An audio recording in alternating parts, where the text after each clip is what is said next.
Samantala, inaatasan ang Department of Health at ang FDA, Food and Drugs Administration na tuloy-tuloy na pag-update sa mga gamot na VAT-exempted.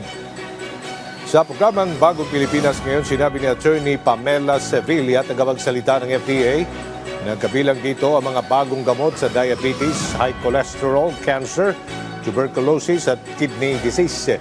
Ang VAT-exempt medicine ay nakaangkla sa CREATE Law. Iwalang FDA na makatutulong ang bagong listahan ng mga VAT-exempt na mga gamot sa mga kababayan natin, lalo na ang may mga maintenance. Inikahit din na Attorney Sevilla ang publiko na bisitahin ang website ng FDA para sa listahan ng mga nasabing gamot.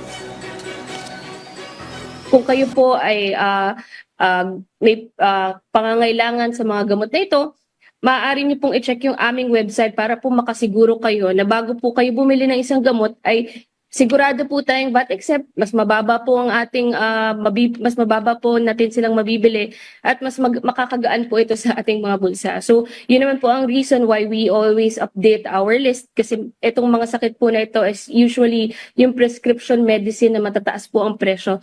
Kaya with the CREATE Act po or the CREATE Law, maganda po na na-update at naipapahatid natin sa publiko since ito po ay panghanggaan ng gamit po ng nakararami sa atin. VAT exempt po ba siya? Bakit hindi nababawasan yung 12% VAT kapag binibili?